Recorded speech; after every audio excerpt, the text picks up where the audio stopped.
قسم دوم از عبادات فکری تعقل هست. تعقل و تدبر. خب تعقل چی رو میگن؟ علما میگن و سمی العقل عقلا لانه یعقل صاحبه عن التورط في المهالك ان يحبسه. اصلا عقل تو ترجمه میکنن، میگن عقل به معنای چی هست؟ به معنای حبس کردن است، بندی کردن است، قید کردن است.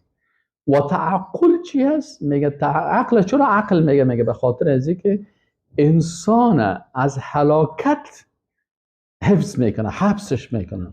وقتی انسان از عقل خود کار میگیره، این از هلاکت چی میشه؟ خلاص میشه. در سوره تبارک الذی الله متعال از دوزخی ها میگه که دوزخی ها وقتی که در دوزخ انداخته میشن چی میگن؟ لو كنا نسمع او نعقل لو كنا نسمع او نعقل ما كنا في اصحاب السعیر. اگر ما میشنیدیم کلام الله و سنت رسول الله صلی الله علیه و سلم میشنیدیم و از عقل خود کار میگرفتیم یا از عقل خود کار میگرفتیم، ما كنا في اصحاب السعیر، از دوزخی ها نمی بودیم. پس کیست دوزخی؟ دوزخی کسایی هستند که حق نمیشنون و از عقل خود کار نمیگیرن. تعقل یک عبادت است. از عقل کار گرفتن یک عبادت است. الله متعال چی میگه؟ در سوره انبیاء آیت دوم میگه لقد انزلنا الیکم کتابا، یقینا که ما برای شما کتابی را فرستادیم فیه ذکرکم افلا تعقلون، در این ذکر شما هست. افلا تعقلون، چطور شما از عقلتان کار نمیگیرید؟ پس کار گرفتن از عقل یک عبادت چی است؟ فکری هست که انسان در از عقل خود کار میگیره. قسم سوم تدبر هست.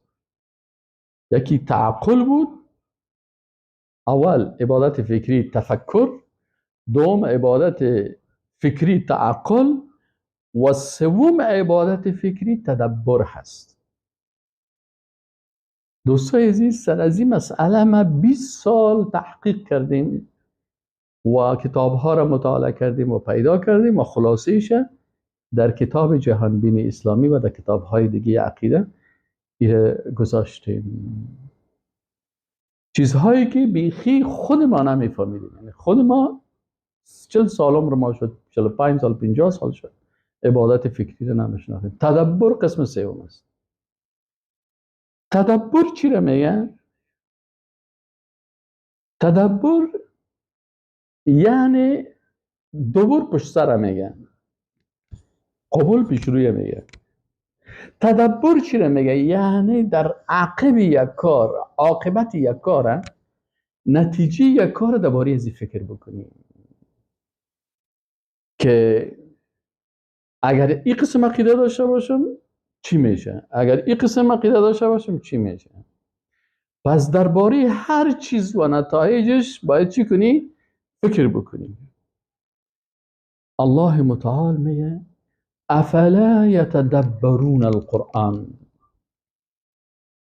چرا این مردم در آیات قرآن عظیم الشان تدبر نمیکنن؟ حتی یک کافر وقتی که در آیات قرآن تدبر کرده مسلمان شده.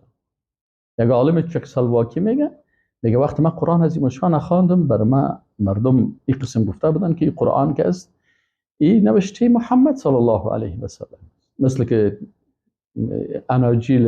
انجیل لوقا هست و متی هست، متیوس و لوقا و انجیل لوقا و انجیلای مختلف از هر کس نوشته کرده، نام مؤلف هم است. میگم به می فکر قرآن تلاوت کردم که این قرآن عظیم الشان این هم کتاب چی است؟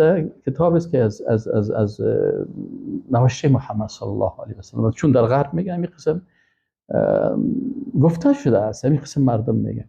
اما میگه وقتی من قرآن عظیم الشان خواندم و در آیات قرآن تدبر کردم، میگه بالاخره ما در قرآن کشف کردم که در قرآن هیچ اختلاف نیست. از سپاره اول تا سپاره 30 اختلافاتی که مثلا در در بایبل در یک جای ببینی یک چیز میگه یک صفحه دیگه چیز میگه. وقتی که مثلا کتاب مقدس نصرانی ها رو میخوان در بایبلشان در یک صفحه میگه که آدم علیه السلام اگر از درخت خوردی باز میموری. در صفحه دیگهش میگه که وقتی آدم علیه السلام از درخت خورد نمرد. پس اونجا چه قسم الله برش گفت که اگر از درخت ممنوعه بخوری میموری و اونجا باز خورد آدم زنده هست نمرده. میگه وقتی من در آیات قرآن تدبر کردم دیدم که در آیات قرآن عظیم الشان اختلاف نیست. الله متعال امیر میگه افلا یتدبرون القرآن، چرا مردم در قرآن تدبر نمیکنن؟ ولو کان من عند غیر الله، اگر این قرآن هست جانب غیر الله می بود، اگر این نوشته محمد صلی الله علیه و سلم می بود یا کدام مخلوق دیگری نوشته میکرد و از کاپی میکرد لوجدوا فیه اختلافا کثیرا، بسیار اختلافات پیدا میکردن.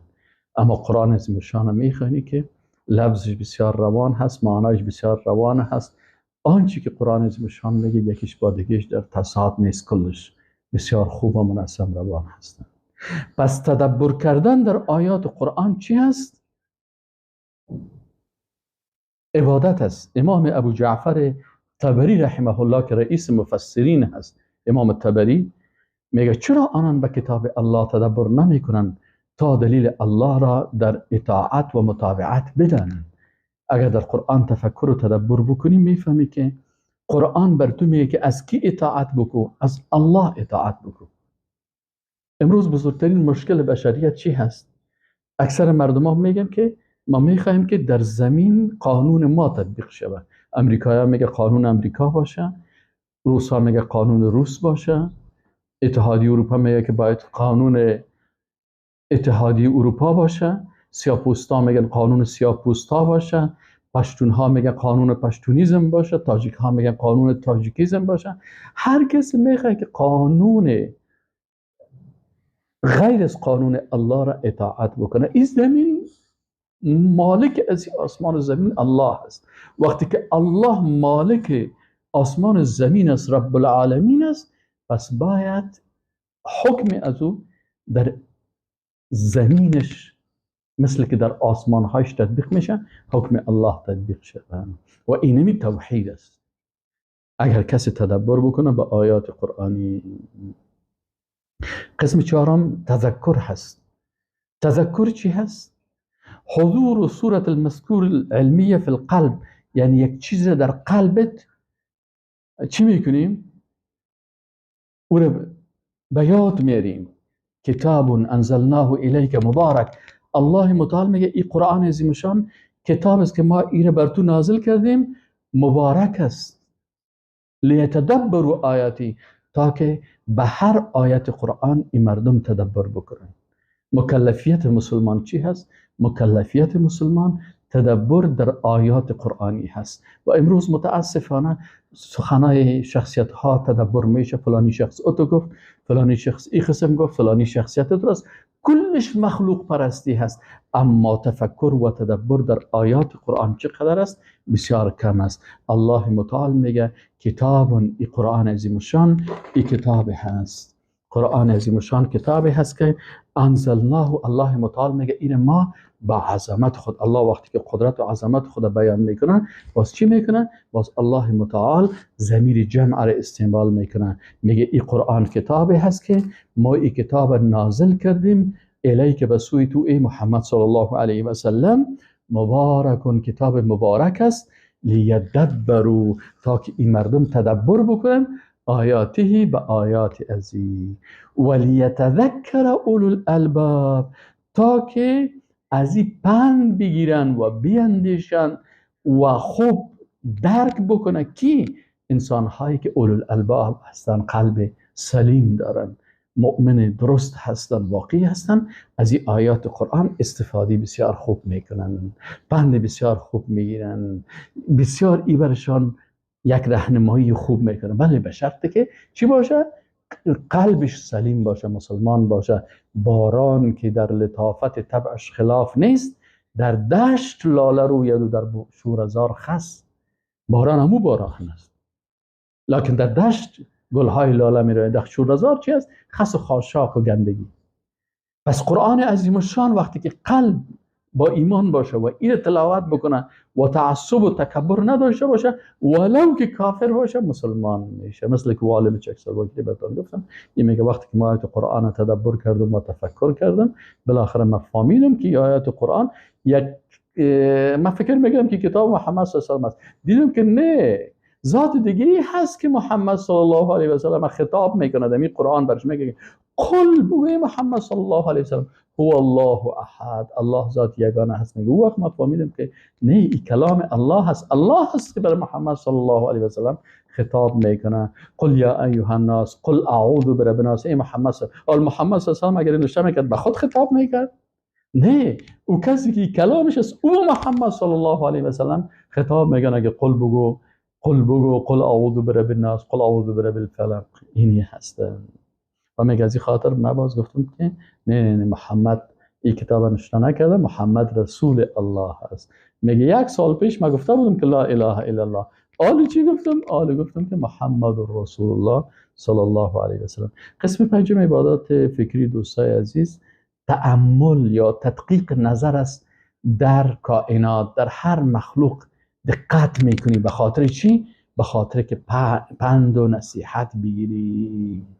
برگ درختان سبز در نظر هوشیار هر ورقش دفتری است معرفت کردگار. پس وقتی که یک برگ درخت سعدی، یعنی چندین سال پیش وقتی که گپ میگن، اما امروز وقتی ما تو ببینیم که برگ سعی کنیم در آخرین، مثلا شما در یک اپارتمان زندگی میکنید در منزل 4، ببینید یک درخت عین شاخش در منزل 4 رسیده و همون شاخی که شما میگیرید در او یک برگ است. وقتی که برگ شما میگیرید ببینید در اون برگ چی هست؟ اکسیژن هست در اون برگ، ببینید آب هست، همونجا موجوداتی هست که وقتی او رو شما در لابراتوار میبینید که موجوداتی در بین از او هستن که اونا چی میکنن؟ تکاثر میکنن، تناسل میکنن، توالد میکنن. در بین از او مثلا بعضی از مخلوقات دیگه هست که او را مثلا به نام میکروب ها میگن و به نام چیزا میگن. در بین برگ این چیز است.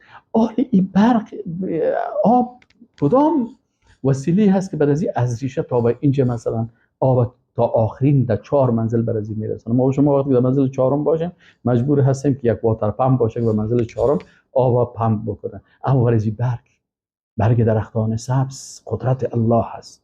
اگر باز میوه زیر سیل کنین، وقتی که چوب درخت میخورین، تفکر و تدبر میگه. مثلا شما یک میوه را از یک درخت بگیرین، چوبش هم بگیرین، برگش هم بگیرین. شما از این درخت مثلا برگش بخورید، میخورین بسیار بدمزه هست.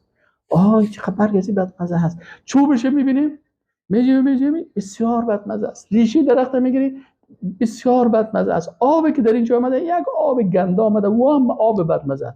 لکن قدرت الله متعال سعی کنین از چوب و از اونم و آب و از اون ریشه و از این چیزا، از این درخت چی میه؟